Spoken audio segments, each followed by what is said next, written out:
I bet you know by now that I've been preaching for years and years and years and years and years and years. I didn't know I'd been preaching that long, but maybe we'll get something out of this. We're going to be speaking out of the Luke chapter today, so if you'll follow along.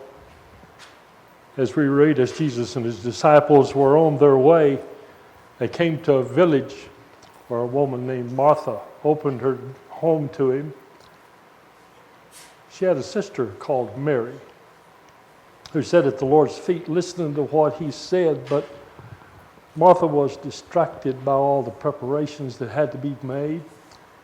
She came to him and asked him, "Lord, don't you care that my sister has left me to do all the work by myself? Tell her to help me." "Martha, Martha," the Lord answered, "you're worried and upset about many things, but few things are needed, or indeed only one. Mary has chosen what is better, and it will not be taken away from her." Reputation is a big thing. As I say, I doubt that many of you know me. And I could introduce myself, but I don't think I will. I think I'll let you have that, make that impression yourself. But Jesus had a problem with his reputation. From the very start, there was mixed reviews about Jesus. I mean, you remember that first sermon he preached. He stood up in the synagogue and they handed him a scroll. He preached from the Old Testament. And he read the Testament, and then he sat down and he said, this was a messianic prophecy, and he said, the day this is fulfilled in your eyes. And all his peers, those people who knew him, it was a good job of reading that scripture. And then finally they stopped and said, "What did he say? Did he say he's the Messiah? Wait a minute, we know you. We know who you are. You're old Joseph's son." And that started the whole thing. Everywhere he went, he had those pros and cons, those people who liked him and who didn't like him. And it wasn't long till he had the reputation in some circles of the illegitimate son of a lying peasant girl. Was known as a prophet to some people. Some people talked about him being the Messiah. There was a place in chapter 10 of the book of Mark where they're asking Jesus, they're trying to figure out who he is. And somebody said, "Isn't this the guy that they're trying to kill?" Somebody else said, "Well, he claims to be the Messiah." So he said, "No, he's not the Messiah." Now listen, I know that no Messiah will come out of Galilee, and besides, he'll do a lot more signs and wonders than this guy has done. I know my Bible. He's not the Messiah. So all these things were being said about him. Finally, somebody asked him, who are you? And he said, "I'm the light of the world." Ooh, not a good thing. Not a good thing to say. Wasn't well received, but that was his claim. "I am the light of the world." By the time he came into Bethany, about a couple of miles out of Jerusalem, he had these reputations, more than one. So he came into town, and it was a little small village, and there's a lot of poverty there, a lot of people. One of the less poverty-stricken houses was the house of Martha. And Martha invited him in as a guest to her house. And as the Bible, or the King James Bible says, she received him into her house. Now, coming from an evangelical background, I ought to jump on that and preach you a sermon about that, but I won't. I'll pass that by. But she invited him into her house. Well, she knew all the things that you're supposed to do when you invite a guest into your house. She may even have washed his feet. He and his disciples, that's a lot of feet. But she took care of him. She spread a blanket out for him to lie on. while he ate, and then began to prepare the meal. And as she began to prepare the meal, all the running back and forth, and every once in a while she would catch Mary's eye, who was sitting at his feet listening to him, and she'd catch his eye, and she'd say, one of those kind of deals. Finally, she took all she could. She came to the Lord, as we've already heard, and said, do you think it's fair what's happening here? And the Lord rebuked her a little bit. Martha's got a bad reputation. She's took a lot of flack from all this stuff. She's not a bad person. But he finally said, Mary has chosen the best part, and it'll never be taken away from her. This best part. What was that? She was sitting at the feet of Jesus. That's what she chose to do rather than to help with the housework.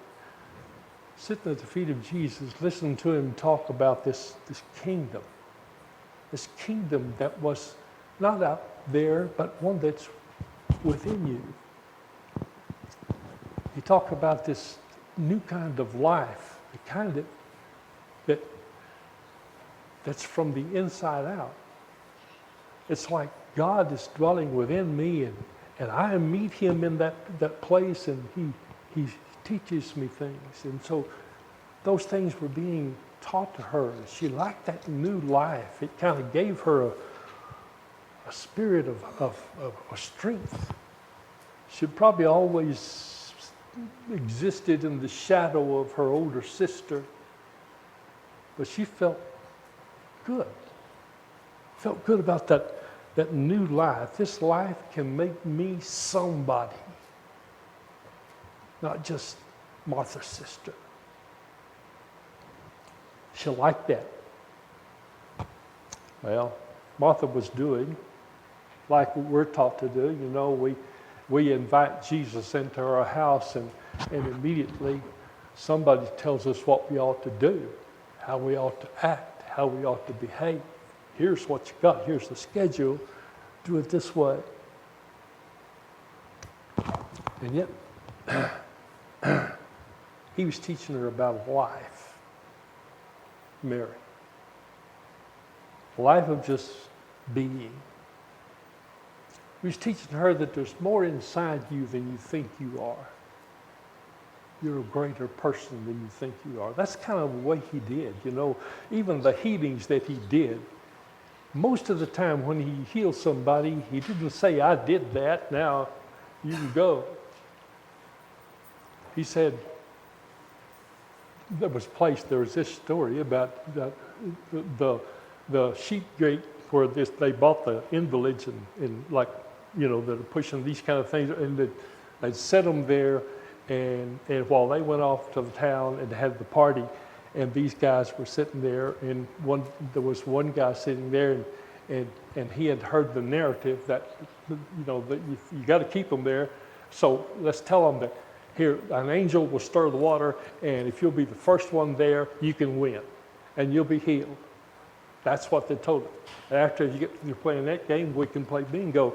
But they just kept them in that place. Jesus came by and noticed this one guy, and he said, would you like to be healed? He said, I can't get to the water.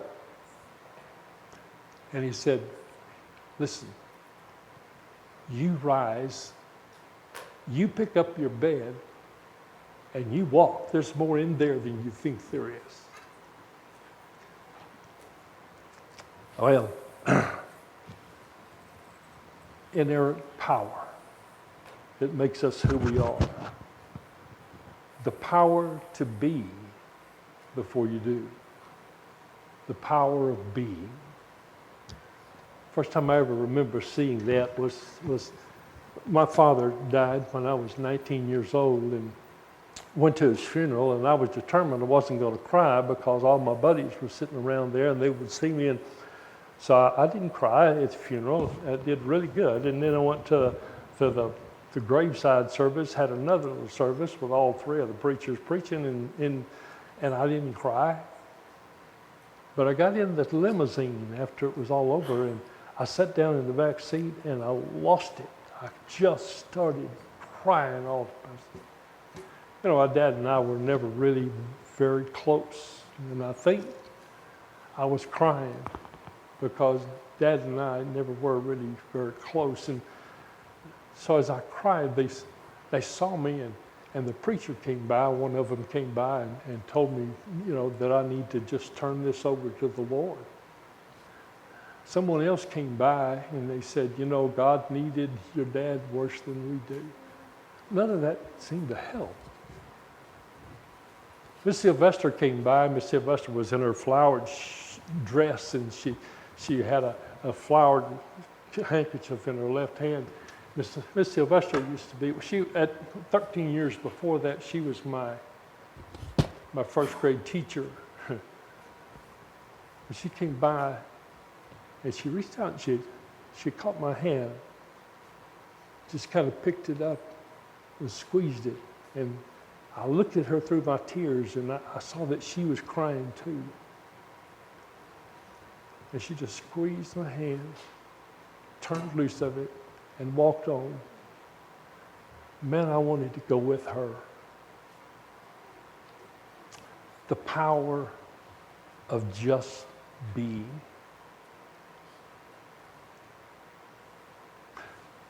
Inside us is the power to be. You know, the same Mary,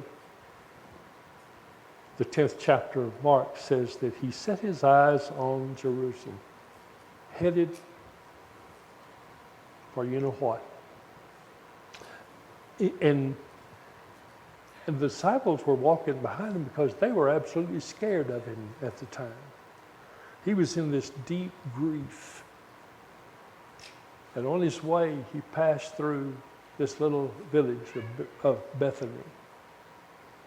And he went to Martha's house again. Wasn't there to see Martha, I don't think. He wasn't there to even see Lazarus, who lived there also. He was there to see Mary. He sat down, and Jesus and Mary came in with a bottle of perfume and wiped the perfume on his feet, just being who she was.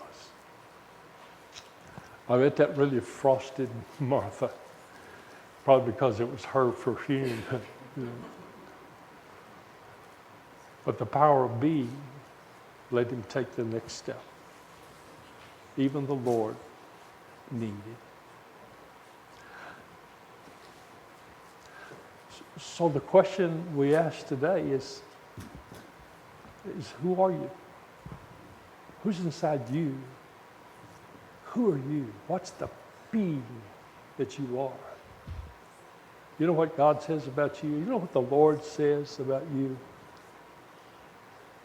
You are the salt of the earth. That means that you have the power with just being you to add flavor to any situation that you come upon. You know what else he said about you? He said, you are the light of the world. But wait a minute, that's what he said about himself. You're the light of the world. That means to me that I can be to my generation now what he was to his generation then. That all that Jesus was, I now can be to you by just being. What is the light? I mean, you ever think about what the light does when you walk into the room, you flip the switch and the light comes on, and does everybody sit around and stare at the light? No, that's not why the light came on. The light came on so that it would lighten everything else around you, so that you can see better. Who are you? Like Mary, we can choose the good part by being. I think I want to pray now.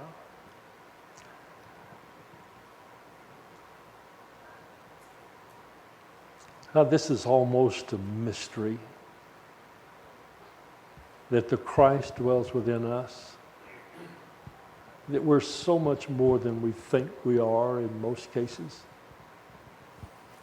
Enlighten us, God. Make us lights. Make us able